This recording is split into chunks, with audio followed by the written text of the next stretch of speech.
Hey, good afternoon, YouTube. YouTube modeling community. I know it's been a while. CJ here at the Sinister Custom Models. It's winter time, and I'm very busy in the winter. I snowmobile and also I plow. We've had a lot of snow here in the Northeast, New York, in the month of February.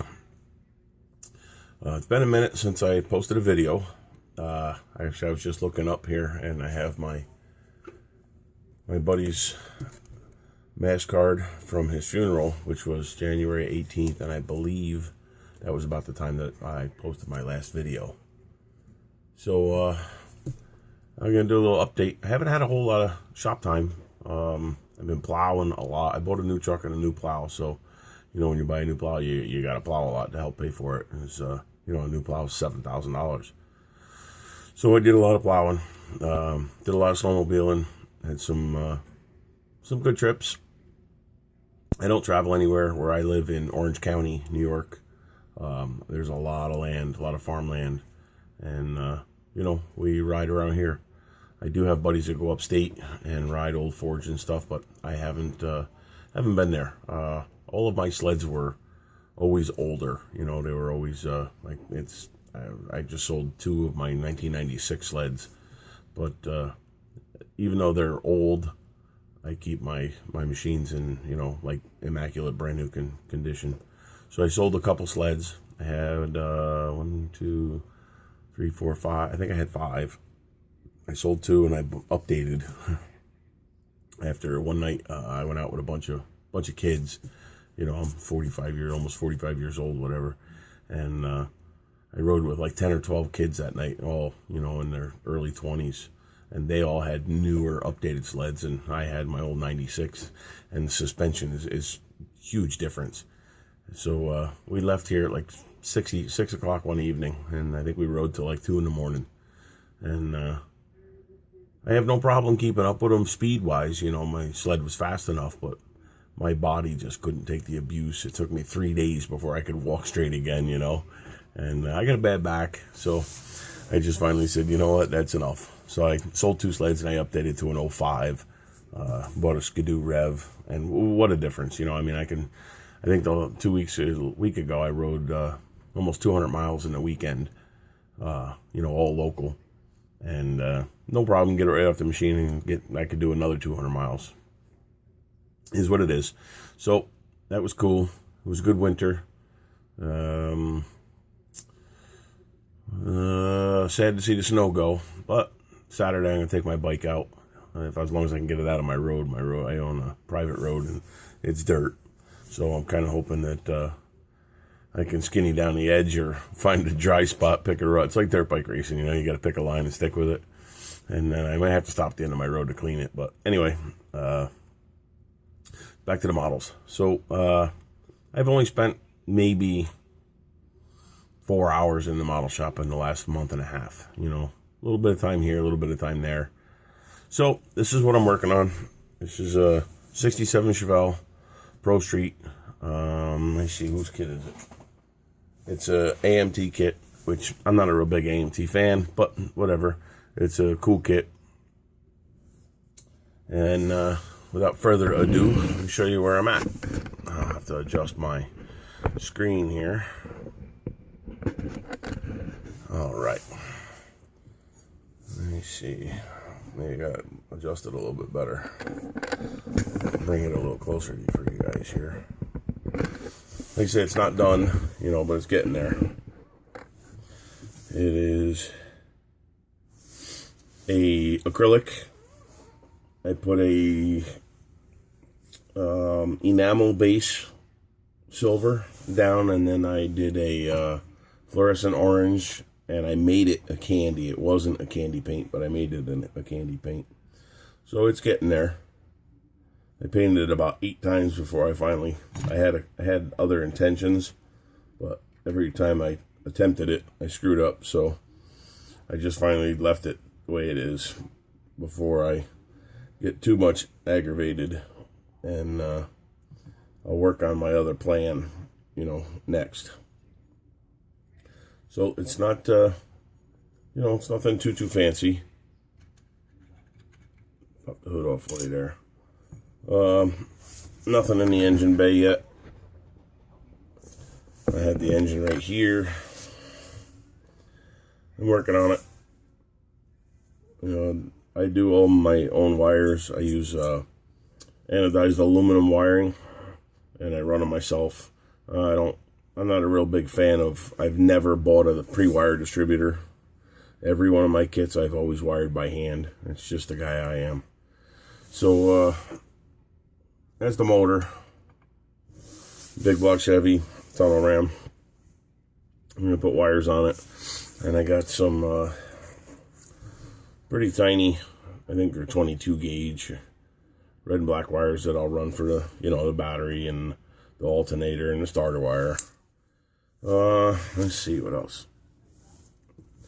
The interior, I omitted the passenger seat. I don't know if you guys can see in there.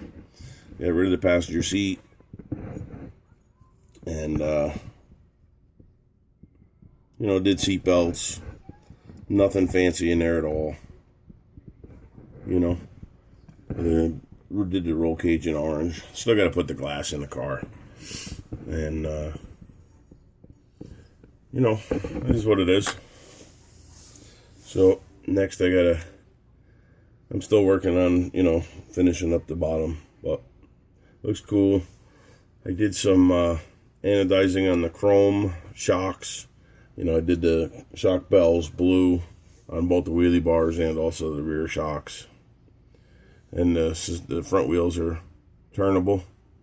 But I think I'm going to glue them in the turn position just because I think it looks kind of cool when it's sitting there like that. So this was the first kit that I ever attempted to cut and hinge a trunk. As you guys can see, I don't typically cut and hinge because I don't like the body lines. And this one here, the body lines came out pretty good. There we go. Kind of hard to tell with all the shine from the paint. I know. I'm sorry about that. Let's see. So, I hinged the trunk. And as you know, in a trunk, there's typically nothing in a stock trunk kit. So what I did was I took a... I think you guys are all crooked here. I took a fuel cell kit out of a NASCAR kit that I had. And, it's just a plate. So I made a stanchion for it to stand up and off on. So I think it really fills the inside of the kit pretty well, inside of the trunk. And then I took took a couple of fire extinguishers that I had, and I painted them blue, like a nitrous bottle would be. And I'm going to stand them up, I think, right back inside the trunk in between the wheel wells. I'm going to make a stand for them to sit. So I think that'll look pretty cool, And then I have the, where is it? I do have a fast fill from one of the NASCAR kits. But whether I use it or not, whether I mount it to the inside of the trunk or not, I don't know. Because typically a drag car does not use a fast fill system like the NASCARs and other, dirt modified racing and such. So, I think it looks pretty good. I don't like the way that my hinges look on the trunk. They fell off a couple times, so for some reason I got a little carried away with the glue, but whatever. It is what it is, it is what it is. Maybe I'll just position it like that, where you can't see the glue bomb on there. After I get the nitrous bottles run, I bought this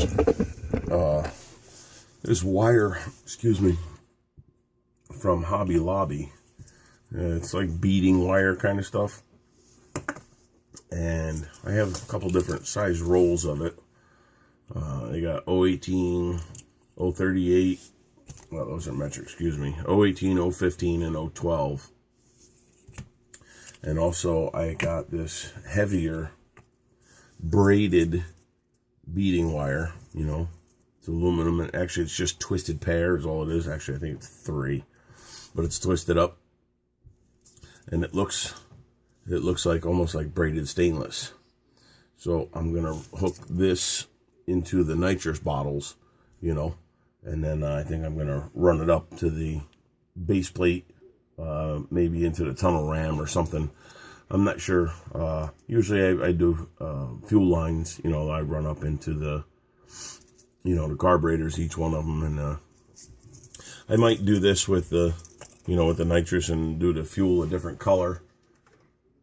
You know, I've got, these are all the different color anodized beading wire that I do my fuel wires, my fuel lines, and also my spark plug wires with this. And it's a 041 aluminum metric beading wire. Then I also have some pretty thin 020 stainless, and I use you know, a pair of safety pliers, you know, where I twist them. So I've been making these myself. Like here's a single braid, you know, it's just 2, but I can do 3 and use skinnier to get better stainless. So that's pretty much all that's been going on in the shop. Racing season's about ready to start. As some of you guys know, I work on Dirt Modified, Northeast Dirt Modified, I guess they call them. So that's getting ready to start. You know, been doing a little bit of time over the winter on that, get new cars ready and stuff. But I think 2 weeks is our first open practice on the 4th, and then Tuesday the 7th we have a pretty big race that we're in. So anyway, couple little side notes. The trunk, my trunk lines. I cut my trunk out with thread. This I got at Michael's. This is Dual Duty Plus craft and button. What was it? Craft and button thread. So it's pretty thick, pretty heavy. I cut out the whole trunk and I didn't break the line once. You know, I just followed the factory seams. I did, however, have to sand the edges of the trunk, the deck lid itself out to get some clearance, you know, because once you put paint on it, then it's too tight. And the way I have it right now, you know, it looks pretty damn good, you know, for seams. Now this car, in some light, it looks one color, and in other light, it looks another color. So I'm going to turn off the fluorescent light here, and we'll see what color it kind of looks like. Let's see. So from where I'm sitting, it looks like fluorescent, or not fluorescent, like a candy tangerine almost. I don't know if you guys see the same color or not. Let's try it on this side. I don't know how well it's gonna, you know, broadcast through the camera.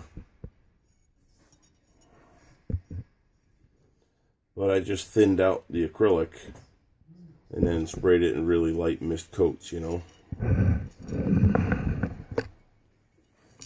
So hopefully that'll give you a pretty good color.